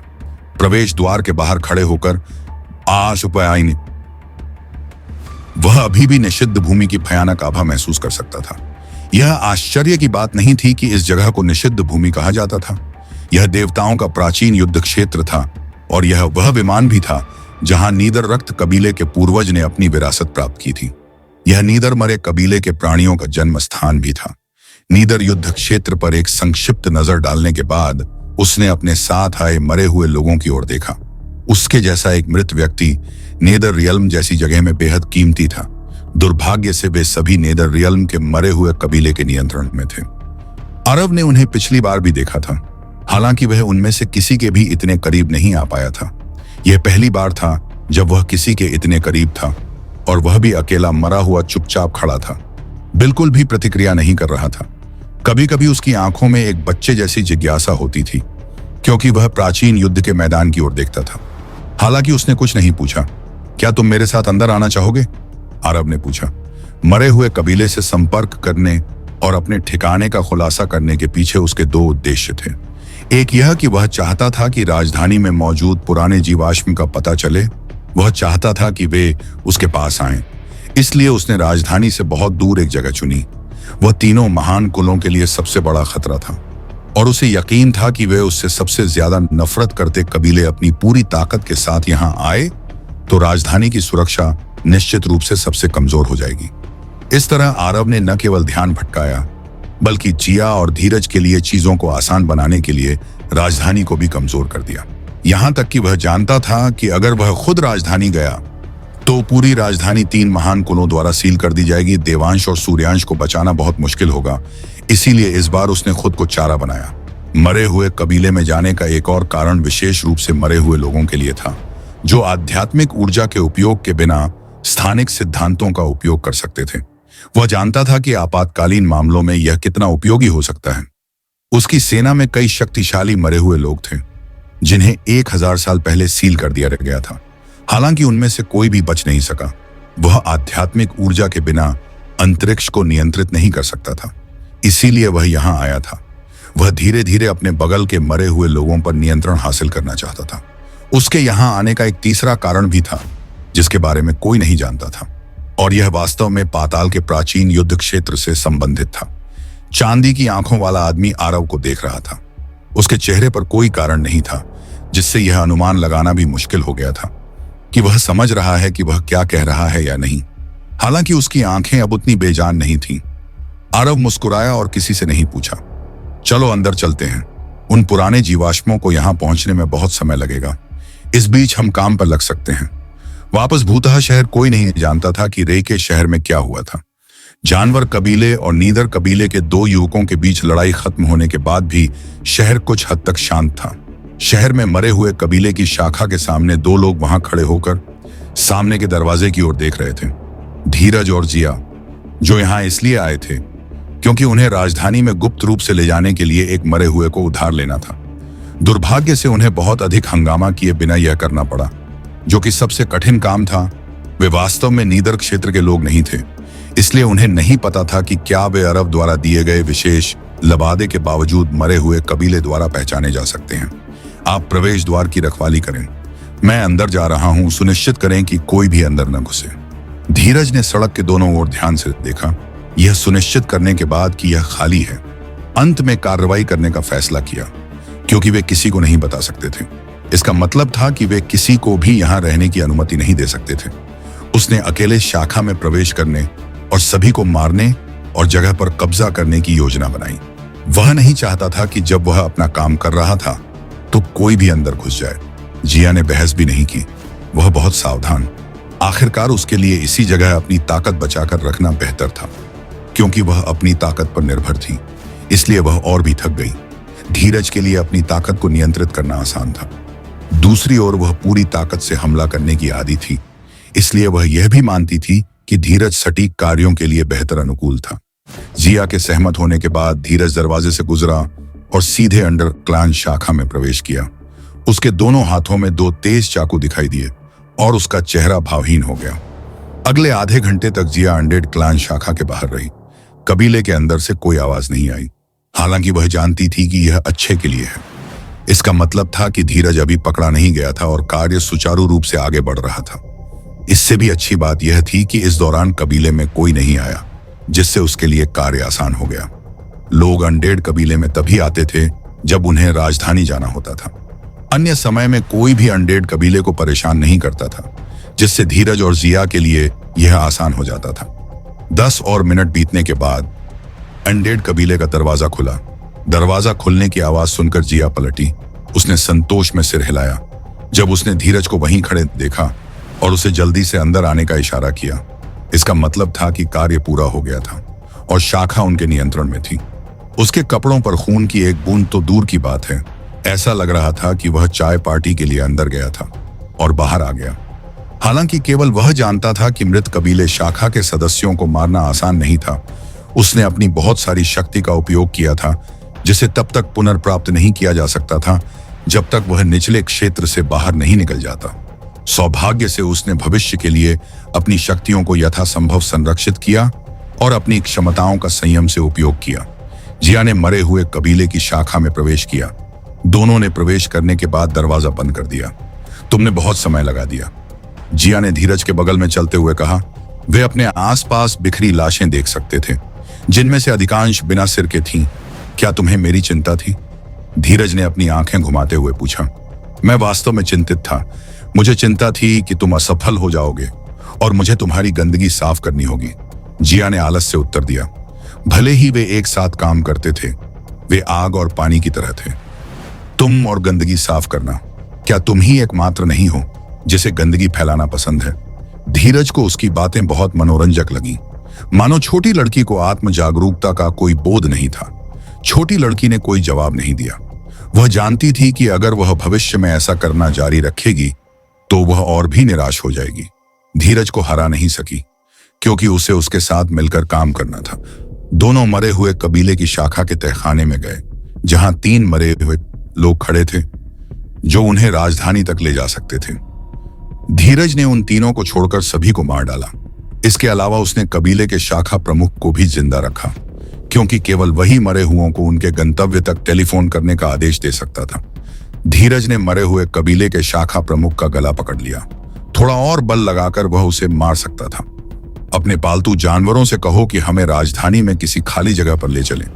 अगर तुम हमें धोखा देने की कोशिश करोगे या हमें ऐसी जगह ले जाओगे जहां कोई हमें देख ले, तो यकीन मानिए, भीख मांगने का मौका मिलने से पहले ही तुम्हारा सिर जमीन पर होगा। नेदर ब्लड कबीले के शाखा प्रमुख के चेहरे पर उलझन थी। उसने कभी नहीं सोचा था कि एक दिन उसके साथ ऐसा व्यवहार किया जाएगा। वह हमेशा एक प्रतिष्ठित व्यक्ति था, जिसे भूत शहर में अत्यंत सम्मान के साथ व्यवहार किया जाता था। दुर्भाग्य से वह भी मारा नहीं जाना चाहता था, क्योंकि धीरज ने अपनी शाखा के अंदर किसी को बिना पहचाने मार दिया था। इसका मतलब था कि धीरज कम से कम उससे अधिक शक्तिशाली था। वह कोई भी जोखिम नहीं लेना चाहता था और धीरज के कहे अनुसार किया। 3 चांदी की आंखों वाले मृत पुरुषों में से एक पत्थर की कठपुतलियों की तरह आगे बढ़ा। उनके चारों ओर स्थानिक सिद्धांत स्थानिक श्रृंखलाओं का निर्माण करते हुए मुड़ने लगे, जो अंतरिक्ष की सीमाओं को तोड़ सकते थे। कुछ सेकंड के बाद मृत व्यक्ति धीरज और शाखा प्रमुख के साथ गायब हो गया, जो अभी भी उसके गले से पकड़ा हुआ था। नेदर ब्लड कबीले के मुख्य महल के अंदर एक आदमी अपने घुटनों पर उस आदमी के सामने था। शाखा प्रमुख कुछ जानकारी लेकर आया था, जिसका उपयोग शाखा प्रमुख को मारने के लिए किया जा सकता था। शाखा प्रमुख को महल के अंदर जाने की अनुमति नहीं थी। हालांकि अब यह अलग था। ऐसा इसलिए था क्योंकि शाखा प्रमुख कुछ जानकारी लेकर आया था, जिसका उपयोग शाखा प्रमुख को मारने के लिए किया जा सकता था। शाखा प्रमुख को महल के अंदर जाने की अनुमति नहीं थी। शाखा प्रमुख को महल के अंदर जाने की अनुमति नहीं थी। शाखा प्रमुख को महल के अंदर जाने की अनुमति नहीं थी। आमतौर पर एक महत्वहीन शाखा प्रमुख को भी महल के अंदर जाने की अनुमति नहीं थी। हालांकि अब यह अलग था। ऐसा इसलिए था क्योंकि शाखा प्रमुख कुछ जानकारी लेकर आया था, जिसका उपयोग शाखा प्रमुख को मारने के लिए किया जा सकता था। शाखा प्रमुख को महल के अंदर जाने की अनुमति नहीं थी। नजरअंदाज नहीं किया जा सकता था। आरव के जाने के बाद वह जितनी जल्दी हो सके यहाँ आया। वह सीधे रक्त कबीले के अधिपति को आपदा के बारे में बताने के लिए यहाँ आया था। इस समय मुख्य हॉल में पूरी तरह से सन्नाटा था। लोगों ने जोर से सांस लेने की भी हिम्मत नहीं की। उन्हें डर था कि वे सिंहासन पर बैठे व्यक्ति को नाराज कर सकते हैं, जो चुपचाप शाखा प्रमुख को देख रहा था, जैसे कि वह उसकी आत्मा में गहराई से देख रहा हो और सभी रहस्यों को खोज रहा हो। शांति से बोलते हुए, और उनकी आवाज न तो बहुत धीमी थी और न ही बहुत ऊंची। फिर भी यह हॉल में मौजूद हर किसी को भीतर से कांपने के लिए पर्याप्त थी। मेरे प्रभु, भले ही वह पिछली बार नहीं मरे थे, क्या वो यहाँ आकर बहुत मूर्खता नहीं कर रहा है? क्या वो वाकई इतना साहसी है या वो बस इतना बेवकूफ है? हॉल के अंदर मौजूद एक आदमी ने कहा। वो अकेला था जो जोर से बोलने से नहीं डरता था, क्योंकि वो रक्तवंश के कुलपति का बेटा था। क्या वो मौत की तलाश में है? पिछली बार वो बड़ी मुश्किल से अपनी जान बचाकर भागा था। उसकी हिम्मत कैसे हुई दोबारा आने की? वो न सिर्फ यहाँ आया बल्कि सीधा प्राचीन युद्ध क्षेत्र में भी गया। क्या ऐसा हो सकता है कि वो प्राचीन युद्ध क्षेत्र में कुछ ढूंढ रहा था? उसने आगे पूछा। सिंहासन पर बैठा आदमी स्तब्ध था, लेकिन उसने कुछ नहीं कहा। ऐसा लग रहा था जैसे वो अभी भी इसके बारे में सोच रहा था। भले ही वो आरव से ज्यादा ताकतवर था, अगर वो आरव को मारना चाहता तो भी यह आसान नहीं था। उसके मुताबिक आरव के पास बहुत सारी चालें थीं। पिछली बार जब उसने व्यक्तिगत तौर पर कार्रवाई की थी, तब भी आरव बस पीछे हट गया था। वो आरव को मार नहीं पाया। ये उसके लिए हमेशा सबसे बड़ी शर्म की बात रही है।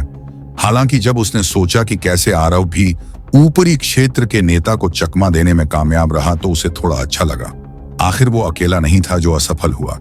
दुर्भाग्य से आरव के यहाँ वापस आने के बाद वो खुद को गंभीर होने से नहीं रोक सका। लोगों ने सोचा होगा कि आरव के वर्जित क्षेत्र से जीवित बाहर आने की कोई संभावना नहीं है। हालांकि वह जानता था कि यह इतना आसान नहीं था। चूंकि आरव उस जगह में प्रवेश कर चुका था, इसलिए उसे शायद कुछ अंदाजा था कि उसे क्या मिलने वाला है। इसके अलावा वह यह सोचने से खुद को रोक नहीं पाया कि क्या आरव वर्जित क्षेत्र में इसलिए गया था क्योंकि उसे नेदर ब्लड कबीले के सबसे बड़े रहस्य के बारे में पता था। इससे वह थोड़ा असहज हो गया। इससे कोई फर्क नहीं पड़ता कि आरव को रहस्य के बारे में पता था या नहीं, वह जोखिम नहीं उठा सकता था। वह आरव को अपनी मर्जी से काम करने नहीं दे सकता था। इस बार आरव को मारने के लिए खुद को दिखाने के बजाय उसने आगे से नेतृत्व करने का फैसला किया।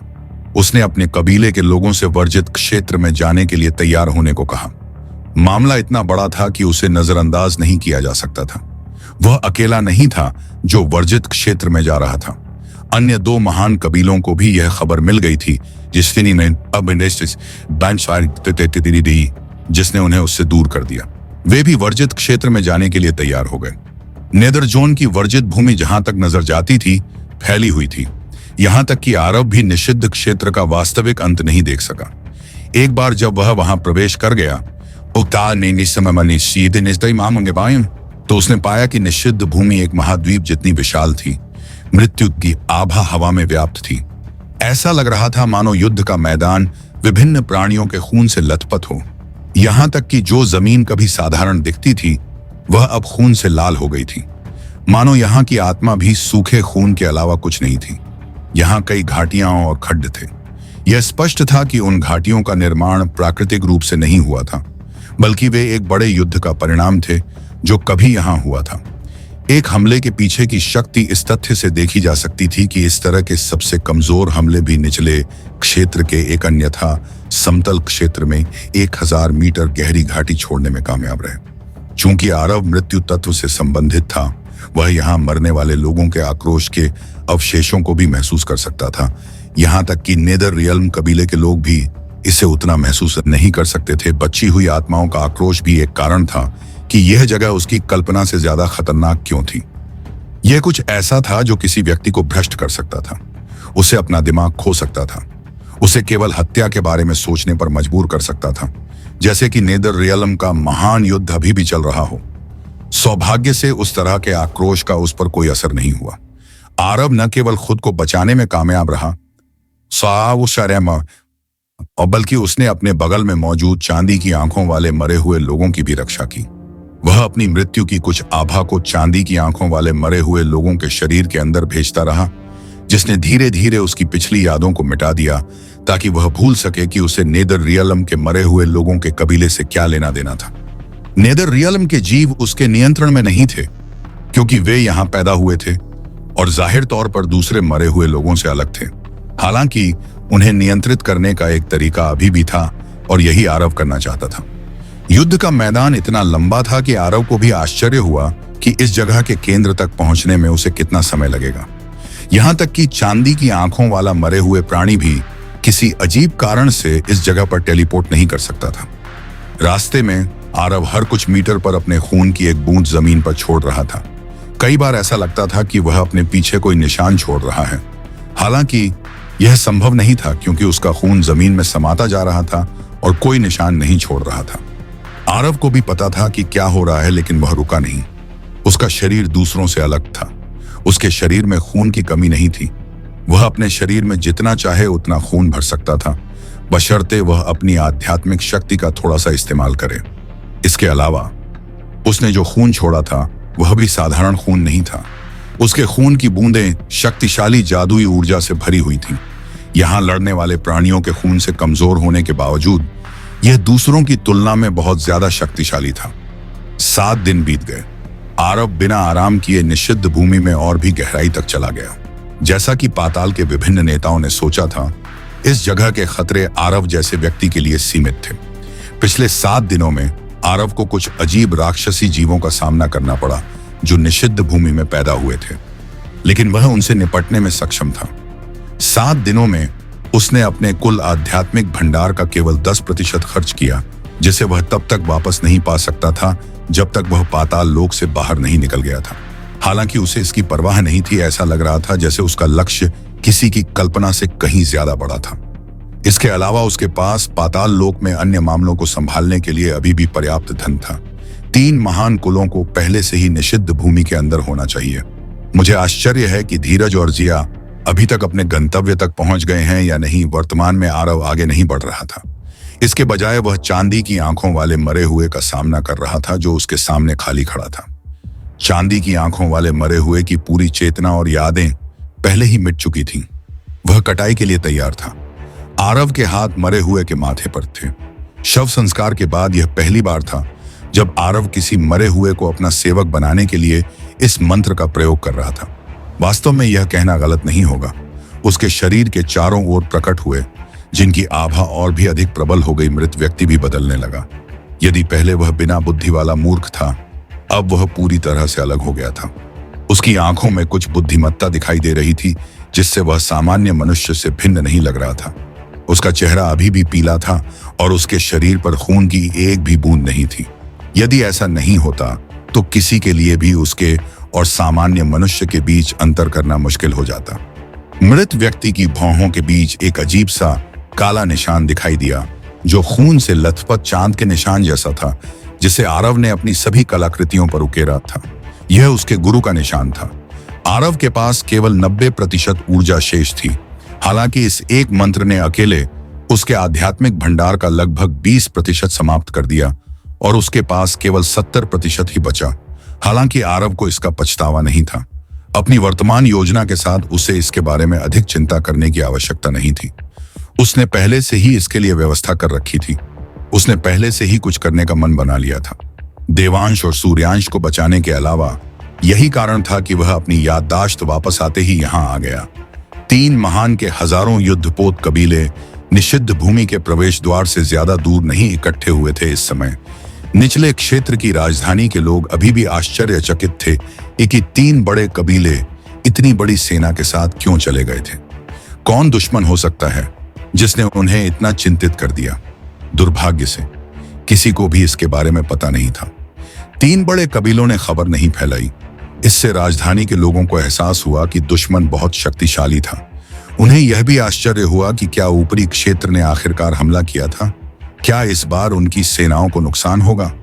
निषिद्ध भूमि के प्रवेश द्वार पर हजारों युद्धपोतों के बीच 3 ऐसे थे जिन्होंने सबसे अधिक ध्यान आकर्षित किया। वे 3 युद्धपोत न केवल सबसे बड़े थे, बल्कि वे 3 महान कुलों के सबसे महत्वपूर्ण लोगों को भी ले जा रहे थे। बीच के युद्धपोत में रक्त कबीले का नेता अपने कुलपति के साथ था, जिसके चेहरे पर एक ठंडी नजर थी, जबकि अन्य 2 कुलों को निषिद्ध भूमि के रहस्य के बारे में अधिक जानकारी नहीं थी। वह कैसे नहीं जान सकता था? यह कहना गलत नहीं होगा कि उनके कबीले के प्रसिद्ध होने का आधा कारण उनके पूर्वजों को निषिद्ध भूमि में मिली विरासत थी। इसलिए वे इस जगह के बारे में किसी और से ज्यादा जानते थे। इसलिए रक्त कबीले के वर्तमान कुलपति के चेहरे पर इतनी गंभीर अभिव्यक्ति थी। क्या यह वास्तव में एक संयोग है कि वह उस स्थान पर आया, या उसे इसके बारे में पता था? यदि यह कोई और जगह होती तो वह व्यक्तिगत रूप से नहीं आता, भले ही आरव ही यहाँ आया हो। हालांकि निषिद्ध भूमि के कारण वह चीजों को आसानी से नहीं ले सकता था, और मरे हुए कबीले ने भी अपने आदमियों को आदेश दिया कि हजारों युद्धपोत एक बार में एक व्यक्ति की तलाश में खतरनाक निषिद्ध भूमि में प्रवेश करें। 3 महान कुलों के नए योद्धाओं को पता था कि वे एक व्यक्ति की तलाश में यहाँ आए हैं। हालांकि वे नहीं जानते थे कि उनके कुलों के सभी शक्तिशाली व्यक्ति एक व्यक्ति के कारण इतने उत्साहित क्यों थे। केवल 1000 साल पहले अस्तित्व में रहे प्राचीन प्राणी ही जानते थे कि यह सब क्या था। हालांकि वे भी नहीं समझ सके कि रक्त कबीले के कुलपति व्यक्तिगत रूप से क्यों आए। अन्य 2 महान निचले कुलों ने केवल अपने नेताओं को भेजा। उनके कुलपति व्यक्तिगत रूप से भी नहीं आए। वे अभी भी एकांत में थे। यह केवल रक्त कबीले के कुलपति थे जिन्होंने अपना एकांत छोड़ दिया और प्रतिक्रिया के जोखिम पर भी इस स्थान पर आए, जैसे कि वह निचले क्षेत्र के कैपिटल के अंदर किसी बात को लेकर चिंतित थे। धीरज और जिया एक बगीचे में बैठे थे। हालांकि बाहरी दुनिया बेजान थी, कैपिटल अभी भी फल फूल रहा था। वहां शानदार इमारतें और कई दिलचस्प संरचनाएं थीं, जिन्हें बाहर से देखा जा सकता था। उन्होंने चौकों के बीच में कई प्रभावशाली मूर्तियां, फव्वारे और अन्य ऐसे उपाय भी देखे। आश्चर्य है कि क्या वह अभी भी पाताल लोक में था या गलती से इस जगह को छोड़ दिया था। वे 7 दिन पहले राजधानी में पहुंचे और अभी तक पकड़े नहीं गए हैं। किसी को नहीं पता था कि इस जगह पर 2 बाहरी लोग थे। उनके पास अभी भी मरे हुए कबीले का भूत शहर शाखा प्रमुख था। यह उसकी वजह से था कि उन्होंने राजधानी के बारे में बहुत सी बातें सीखी। पिछले 7 दिनों में उन्होंने पाताल लोक की 3 महान सेनाओं को राजसी प्राचीन युद्धपोतों में राजधानी छोड़ते भी देखा। हालांकि दूसरों को पता नहीं था कि वे कहां जा रहे थे। जिया और धीरज जानते थे। यह स्पष्ट था कि आरव उस ओर जा रहा था। इसका मतलब था कि उनके लिए भी कार्रवाई करने का समय आ गया था। राजधानी की रक्षा स्पष्ट रूप से सबसे कमजोर थी। यह उनके लिए लाभ उठाने का सही अवसर था। साथ ही मरे हुए कबीले के शाखा प्रमुख के साथ उनकी संभावनाएं बहुत अधिक थीं। हालांकि मरे हुए कबीले का शाखा प्रमुख राजधानी के मरे हुए कबीले के सदस्यों जितना शक्तिशाली या प्रभावशाली नहीं था, फिर भी उसके पास अपने फायदे थे। वह न केवल अंडरवर्ल्ड की राजधानी के बारे में जानकार था, बल्कि वह अंडरवर्ल्ड की राजधानी की स्पिरिट लैंड के बारे में भी जानता था, जहां सभी आत्माएं कैद थीं। ऐसा कहा जाता था कि स्पिरिट लैंड मरे हुए कबीले का पवित्र स्थान था। यह भूमि सीधे पुनर्जन्म के सागर से जुड़ी हुई थी। यह उन कुछ स्पिरिट लैंड में से एक थी जो पूरे ब्रह्मांड में फैली हुई थी। जब भी कोई व्यक्ति मरता था, उनकी आत्माओं को एक आत्मा भूमि में भेज दिया गया, जहां उनकी आत्माएं मिटा दी गईं, या यूं कहें कि उनका पूरा व्यक्तित्व और यादें नष्ट हो गईं और केवल आत्मा, ऊर्जा का शुद्धतम रूप बचा था, जिसे पुनर्जन्म के सागर में भेजा गया था। इस आत्मा ऊर्जा का उपयोग ब्रह्मांड के संतुलन को बनाए रखने के लिए किया गया था। आत्मा भूमि ने ब्रह्मांड को बनाए रखने में एक असंभव भूमिका निभाई। वास्तव में दूसरों को नहीं पता था कि आरव के शरीर के अंदर भी एक आत्मा थी। यह उसकी निजी आत्मा भूमि थी, जो अन्य आत्मा भूमि से छोटी नहीं थी। फर्क सिर्फ इतना था कि जो आत्माएं उसकी आत्मा भूमि में गईं, उन्हें कभी पुनर्जन्म का मौका नहीं मिला। यह केवल तब था जब आरव ने मृत्यु के तत्व पर अपना नियंत्रण बढ़ाया कि उसने इस आत्मा भूमि का निर्माण किया। जब वह पहली बार मृत्यु के देवता के रूप में जागा, तो उसका अपनी आत्मा भूमि पर कोई नियंत्रण नहीं था। वास्तव में उसके शरीर ने उस समय उसे मजबूत बनाने के लिए लाखों प्राणियों की आत्माओं को अवशोषित कर लिया था। दो उसकी आत्मा की भूमि में प्रवेश कर गए और नष्ट हो गए। अन्य आत्मा दो भागों में विभाजित होने के कारण जीवित नहीं रह सकी। उसकी बहन की आत्मा का दूसरा भाग हजारों टुकड़ों में विभाजित हो गया और गलती से पाताल लोक की आत्मा की भूमि में प्रवेश कर गया। इसीलिए आरव अपनी बहन या कम से कम उसकी आत्मा के आधे हिस्से को बचाने में सक्षम था। उसने आत्मा के टुकड़ों को निचले क्षेत्र की आत्मा की भूमि से बचाया। उसने हजारों वर्षों तक आत्मा के टुकड़ों को पोषण देने के लिए प्रकाश की देवी से प्राप्त पत्थर का इस्तेमाल किया, जिससे वे कुछ हद तक ठीक हो गए। दुर्भाग्य से उसकी बहन की आत्मा का आधा हिस्सा पहले ही नष्ट हो चुका था। इसलिए जब उसकी आत्मा का दूसरा आधा हिस्सा ठीक हो गया, तब भी उसे कोई यादें नहीं थी। ऐसा लग रहा था कि वह खुद थी, फिर भी वह कोई और थी। वास्तव में यही कारण था कि आरव ने मृत्यु ग्रामर का निर्माण किया, जो उससे जुड़ा था। दूसरों ने सोचा कि यह उसके लिए खुद को मजबूत करने का एक तरीका था, जिसने अन्य देवताओं को भी ग्रामर बनाने के लिए प्रेरित किया। हालांकि केवल आरव जानता था कि आत्माओं का शोषण करना और किन आत्माओं को अन्य चीजों के लिए रखना है। हालांकि यह रहस्य केवल उसे ही पता था। यहां तक कि धीरज को भी ग्रामर बनाने के पीछे के कारण के बारे में कोई जानकारी नहीं थी। इसलिए जब उसकी आत्मा का दूसरा आधा हिस्सा ठीक हो गया था, तब भी उसे कोई यादें नहीं थी। यह ऐसा था जैसे वह खुद थी, फिर भी वह कोई और थी। वास्तव में यही कारण था कि आरव ने मृत्यु ग्रामर का निर्माण किया, जो उससे जुड़ा था।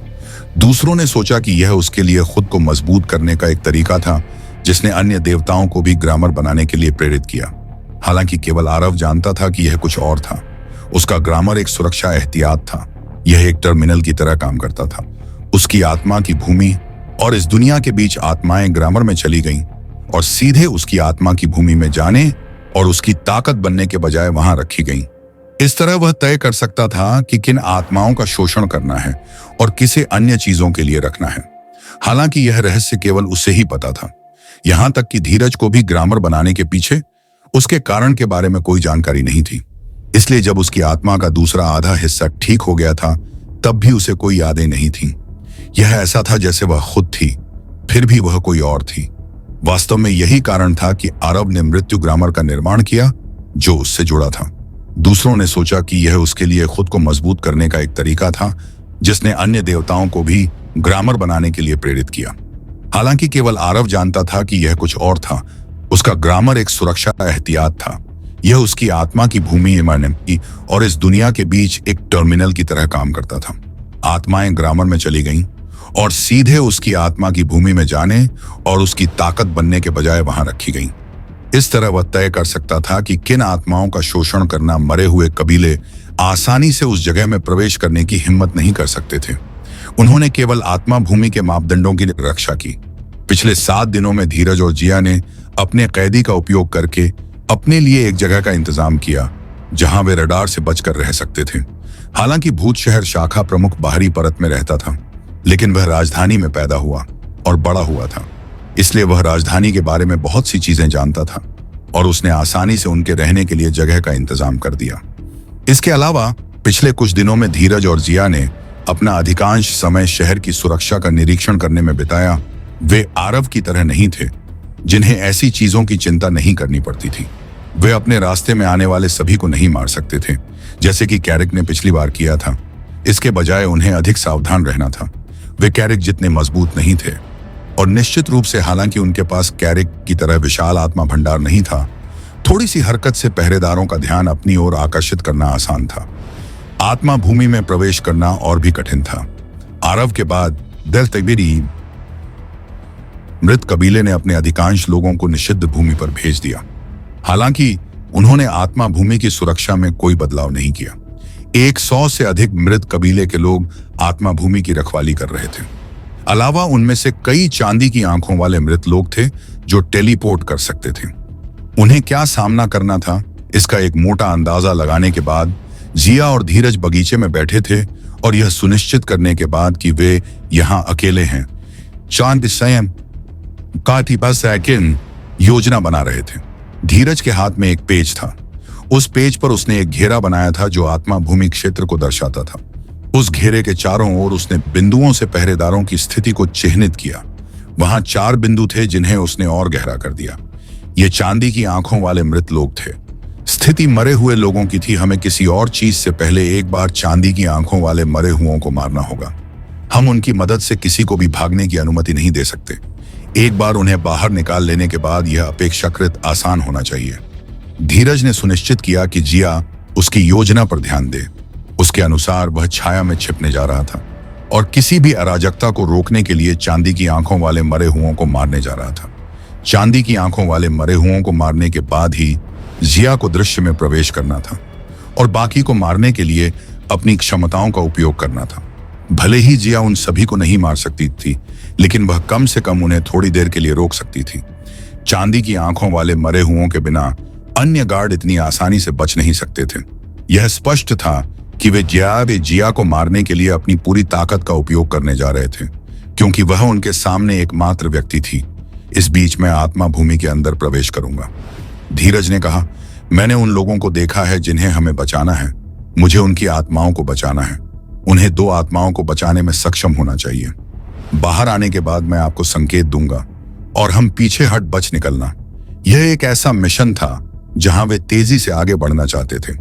धीरज द्वारा बताई गई योजना के अनुसार 2 आत्माओं को बचाने के बाद उन्हें पाताल लोक में रहने की कोई जरूरत नहीं थी। उन्हें बस बाहरी परत पर जाना था और जहां से आए थे वहां से निकल जाना था। जहां तक आरव के बारे में चिंता करने की बात है, फिर भी यह उनके लिए सोचने की बात नहीं थी। आरव ने उन्हें पहले ही बता दिया था कि काम पूरा होने के बाद उसे जाना है। धीरज और जिया को कुछ संदेह हुआ, लेकिन उन्होंने इस बारे में ज्यादा नहीं सोचा। 2 घंटे बाद हम योजना को अंजाम देंगे। सुनिश्चित करें कि कोई गलती न हो। भले ही शहर की सुरक्षा कमजोर है, लेकिन यह ऐसी चीज नहीं है जिसका हम सामना कर सकें। इसलिए हम किसी और को नहीं बता सकते कि सोल लैंड पर हमला हुआ है। इसमें आपकी भूमिका सबसे महत्वपूर्ण है। सुनिश्चित करें कि लड़ाई बहुत भयंकर न हो और कोई भी आपसे आगे न निकल सके। यदि आप असफल होते हैं तो हमें आपको यहाँ दफनाना पड़ सकता है। एलोन इस बात पर जोर नहीं दे सकते थे कि यह जगह उनके लिए कितनी खतरनाक थी। निषिद्ध भूमि में वापस आरव ने पहले ही चांदी की आंखों वाले मरे हुए लोगों पर नियंत्रण हासिल कर लिया था, जो विकसित होने और बुद्धिमत्ता हासिल करने में भी कामयाब रहे थे। हालांकि इस बुद्धिमत्ता के बावजूद वह जानता था कि आरव उसका पूर्ण स्वामी था। भले ही उसे मरना पड़े, वह आरव को धोखा नहीं दे सकता था या उसे कोई नुकसान नहीं पहुंचा सकता था। सौभाग्य से उसे इस बात की चिंता नहीं थी कि आरव चांदी की आंखों वाले मरे हुए लोगों को निषिद्ध भूमि में और भी आगे ले गया। हालांकि वह जहां भी गया, उसने अपने खून की बूंदें छोड़ना बंद नहीं किया गया। चांदी की आंखों वाले मरे ने उसके अजीब व्यवहार को देखा। हालांकि वह समझ नहीं पाया कि आरव ऐसा क्यों कर रहा है। चांदी की आंखों वाले मरे के शरीर में खून नहीं था। हालांकि वह फिर भी जानता था कि खून उन लोगों के लिए कितना महत्वपूर्ण है जिनके पास खून है। उसका मालिक बिना किसी कारण के अपना खून क्यों बर्बाद कर रहा था। मालिक, आप ऐसा क्यों कर रहे हैं? वह पूछे बिना नहीं रह सका। वह समझ गया कि आरव मूर्ख नहीं है। अगर कोई लाभ न होता तो वह ऐसा नहीं करता। दुर्भाग्य से अगर कोई लाभ था तो वह इसे समझ नहीं सका। जब समय आया लेकिन आप समझ जाएंगे, आरव ने शांति से उत्तर दिया। ऐसा लग रहा था कि उसे अपना तर्क समझाने की कोई जल्दी नहीं थी। आखिरकार उसने अभी तक अपना काम पूरा नहीं किया है। इसके अलावा उसने पहले ही अनुमान लगा लिया था कि 3 बड़े कुलों की सेना उसके पीछे आ गई है। सेना को उनके पास पहुंचने में ज्यादा समय नहीं लगा, क्योंकि वे पैदल यात्रा कर रहे थे, जबकि सेना अपने युद्धपोतों के साथ आई होगी। आरव चिंतित नहीं था। उसे पहले ही लग रहा था कि वह अपने गंतव्य के करीब है। पाताल लोक की राजधानी में आधी रात हो चुकी थी। बेचैन वे समझ नहीं पा रहे थे कि उन्हें ऐसा क्यों महसूस हो रहा था। आत्मा भूमि के पास धीरज और जिया ने पहले ही कार्रवाई कर दी थी, जबकि जिया सोल लैंड की ओर जाने वाले क्षेत्र के प्रवेश द्वार पर इंतजार कर रही थी। धीरज एक छाया में बदल गया और रात के अंधेरे में पूरी तरह से गायब हो गया, जैसे कि वह एक ब्रूम के अलावा कुछ नहीं था। मरे हुए कबीले अन्य 2 महान कबीलों से बहुत अलग थे। उन्हें खाने की जरूरत नहीं थी, उन्हें आराम करने या सोने की भी जरूरत नहीं थी, क्योंकि उनके शरीर पहले से ही मर चुके थे। इसलिए वे भोजन के बिना रह सकते थे। वास्तव में उन्होंने जीवित रहने के लिए केवल निचले क्षेत्र से मृत्यु की आभा को अवशोषित किया था। यही कारण है कि स्पिरिट लैंड्स की रक्षा करने वाले मरे हुए लोग शिफ्ट में काम नहीं करते थे। इससे सुरक्षा कम नहीं हुई, क्योंकि शिफ्ट बदलने की कोई जरूरत नहीं थी या इससे भ्रम हो सकता था। दिन में 24 घंटे,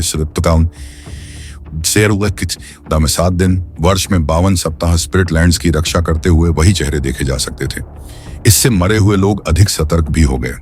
वे क्षेत्र के बारे में सब कुछ जानते थे और छोटे से छोटे बदलाव को भी तुरंत हवा एक थी, ताकि कोई भी उसे देख न सके। भले ही वे हों, वह आरव जितना शक्तिशाली नहीं था, लेकिन उसके पास अपने कौशल थे जो इतने लंबे समय तक जीवित रहने में सक्षम थे। भले ही इतने सारे लोग उसे मारना चाहते थे, उसने पहले ही अपने कौशल को पूर्णता के स्तर तक निखारा था। उसे पहले से ही चांदी की आंखों वाले मरे हुए के स्थान के बारे में एक मोटा अंदाजा था। अब उसे बस इतना करना था कि बिना पकड़े और बिना कोई शोर मचाए उन चारों को मार डालना था। इस कारण से वह अपने साथ एक स्थानिक खजाना भी लाया था, जहां वह उन्हें मारने के बाद शवों को रख सकता था, ताकि दूसरे उसे न देख सकें। चांदी की आंखों में पहले से ही बुद्धि की कमी थी, जिससे धीरज के लिए यह थोड़ा आसान हो गया। कुछ ही समय में उसे एक चांदी की आंखों वाला मरा हुआ मिल गया।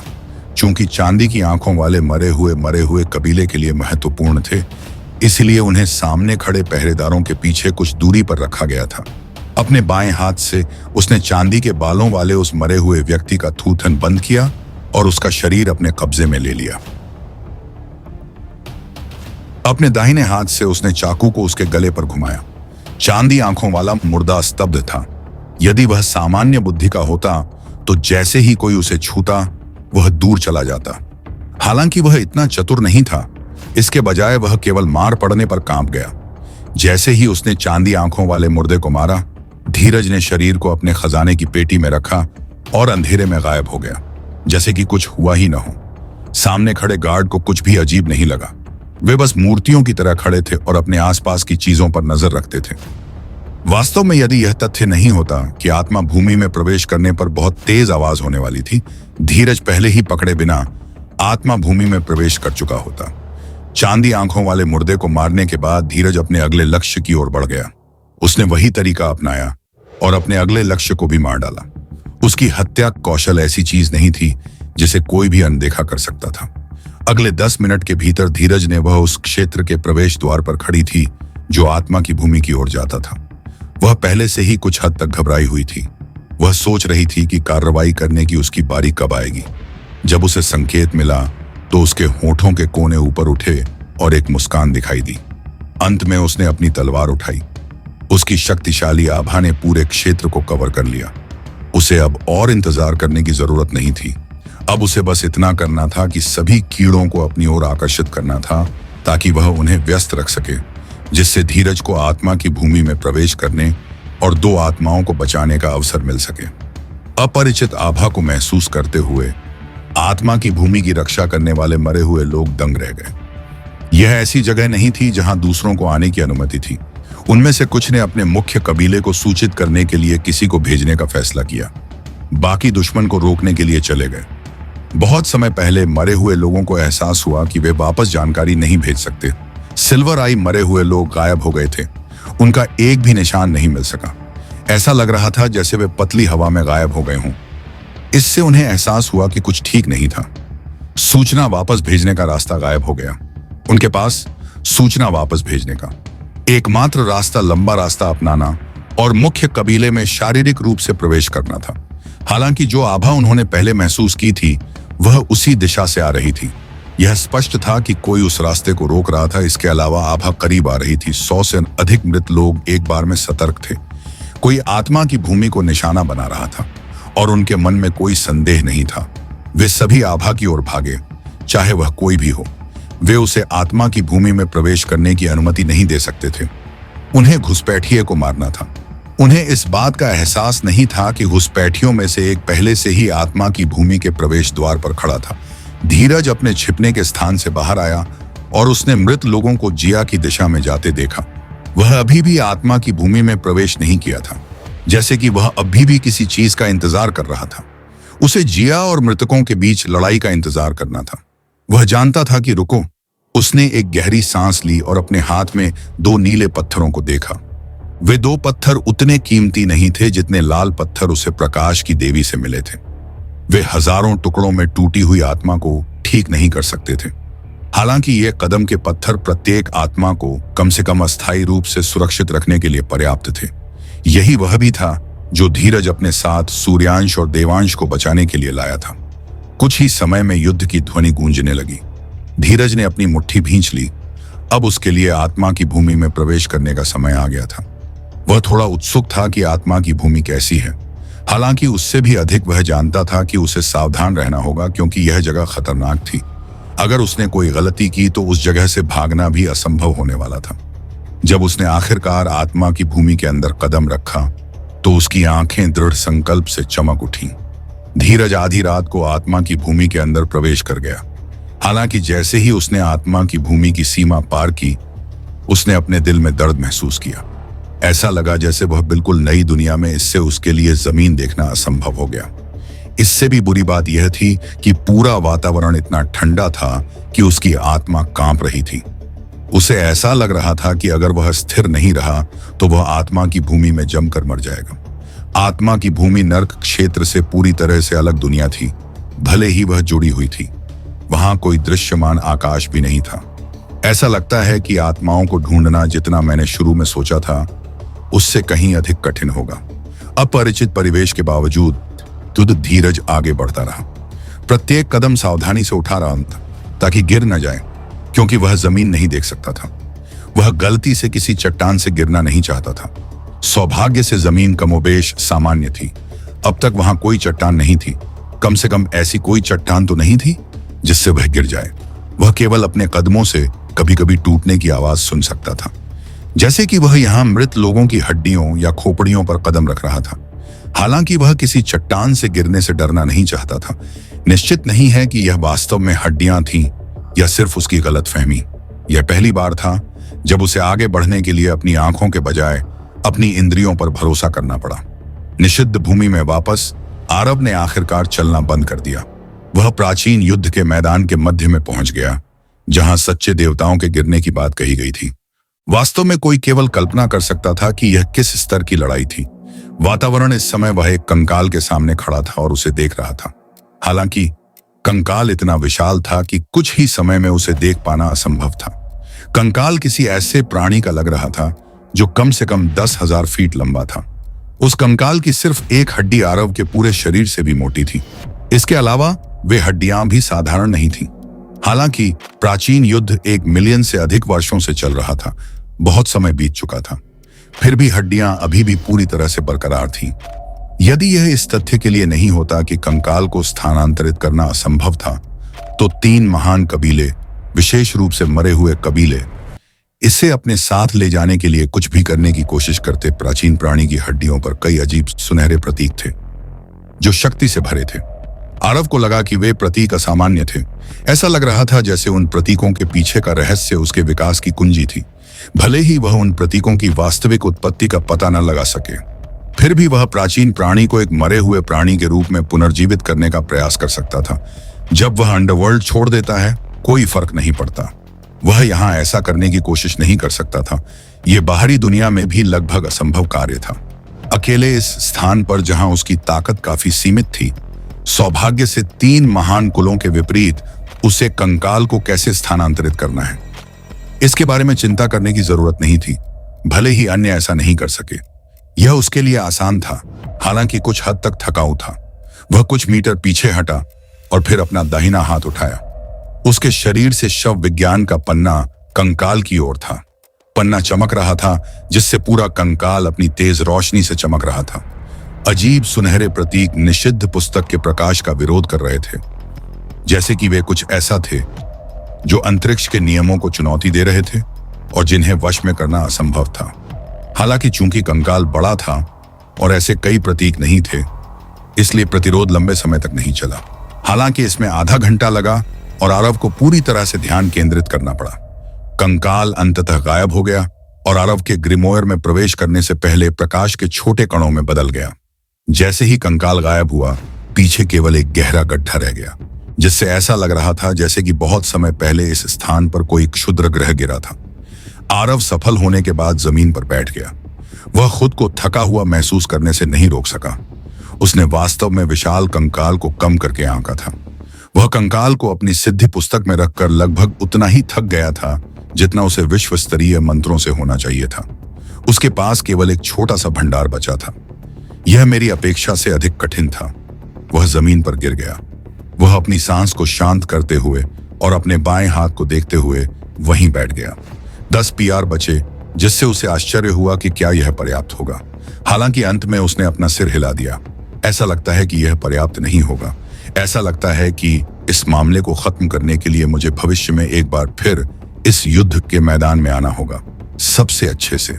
उसने सोचा कि उसके पास 30 या 40 पीआर आध्यात्मिक भंडार बचे होंगे।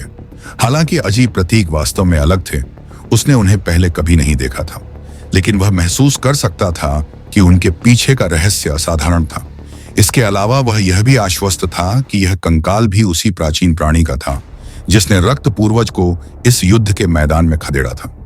नेदर रियल्म के नष्ट होने का कारण यह था कि रक्त चिन्मय नामक एक सच्चे देवता को अन्य प्राचीन प्राणियों द्वारा इस स्थान पर खदेड़ा गया था। अंत में रक्त चिन्मय की मृत्यु हो गई और उसने अपनी विरासत मनुष्यों को दे दी, जो भविष्य में रक्त कबीला बन गए। हालांकि आरव को पूरा यकीन था कि उस कंकाल के मालिक, दोनों उस लड़ाई में मारे गए कंकाल के मालिक के पास अभी भी उन प्रतीकों के साथ उसका कंकाल बचा था। रक्त पूर्वज के रूप में प्राचीन युद्ध के मैदान में उसके खून की केवल 2 बूंदें बची थीं। उन बूंदों में से एक को रक्त कबीले ने ले लिया था। अन्य बूंद युद्ध के मैदान द्वारा अवशोषित कर ली गई थी। मैं मदद नहीं कर सका, लेकिन अर्थपूर्ण ढंग से आहें भरता अगर मैं जाने से पहले इसे प्राप्त कर सकता। प्राचीन युद्ध का मैदान एक खजाने की तरह था। न केवल वहां एक सच्चे भगवान के खून की एक बूंद बची थी, बल्कि एक और रहस्य भी था, जिसके कारण वह वास्तव में यहां आया था दुर्भाग्य से। ठीक होने के बाद उसे अपने गंतव्य तक पहुंचना लगभग असंभव लग रहा था, क्योंकि नीदरलैंड क्षेत्र की सीमाएं और प्रतिबंध थे। लगता है मैं यहां रह सकता हूं और पुरस्कार ले सकता हूं। वह खड़ा हुआ और अपने कपड़े पहने। उसने थपथपाया। उसने दूर से कुछ युद्धपोतों की परछाइयां देखी, जैसा कि उसने उम्मीद की थी कि वे पहले से ही यहां थे। लगभग उसके पास आरव के चेहरे पर एक भी भाव नहीं था, सिवाय जैसे कि उसे पहले से ही इसकी उम्मीद थी। उसने अपने बगल में खड़े चांदी की आंखों वाले मरे हुए प्राणी को देखा, जिसका नाम उसने पहले ही ड्रेन रखा था। तुम जानना चाहते थे कि मैं अपने खून की बूंदें क्यों बहा रहा हूं? उसने शांत मुस्कान के साथ पूछा। ऐसा लग रहा था जैसे सब कुछ उसकी उम्मीदों के मुताबिक था। चलो, मैं तुम्हें इसका कारण बताता हूं। उसने अपना हाथ जमीन पर रखने से पहले एक गहरी सांस ली। एक पल के लिए ऐसा लगा जैसे समय रुक गया हो। आरव की आभा पूरी तरह से बदल गई और ऐसा लगा जैसे कि आभा का तूफान साधारण मनुष्यों के साथ था, क्या जो शरीर था, लेकिन उसकी हड्डियों की गहराई में वह अभी भी एक देवता था। आरव की आंखों का रंग अचानक बदल गया खून जैसा लाल हो गया। उसके शरीर के आधे से अधिक हिस्से पर काले निशान और भी अधिक चमकने लगे, मानो विनाश की पूर्व संध्या हो। यह अब अर्थपूर्ण नहीं था, यह असली कैरिक था जो अपनी ताकत दिखा रहा था। संपूर्ण निषिद्ध भूमि ऐसे कांप उठी मानो भूकंप आया हो। प्राचीन युद्धपोतों पर 3 महान कुलों के सदस्य भी जमीन को कांपते देख दंग रह गए। उन्होंने ऐसी विचित्र घटना कभी नहीं देखी थी। ऐसा लग रहा था जैसे उन्हें प्राचीन युग में धकेल दिया गया हो। न केवल जमीन कांप रही थी, बल्कि वे जमीन पर हजारों दरारें भी देख सकते थे। दरारें चौड़ी होती जा रही थीं। युद्धपोत पर एक भी व्यक्ति नहीं था जो आश्चर्य से नीचे न देख रहा हो। यहां तक कि रक्त कबीले के कुलपति जो व्यक्तिगत रूप से यहां आए थे, वे भी अलग नहीं थे। जमीन पर दरारें और भी चौड़ी हो गईं। कई लोगों को झटका लगा। हजारों मृत लोग दरारों से निकलकर बाहर आ गए। इसके अलावा वे प्राचीन युद्ध के मैदान पर पैदा हुए साधारण मृत लोग नहीं थे, बल्कि वे 3 महान कुलों के लोग थे जो अतीत में प्राचीन युद्ध के मैदान पर मर गए थे। ऐसा लग रहा था जैसे वे बिना किसी कारण के अचानक जीवन में आ गए थे।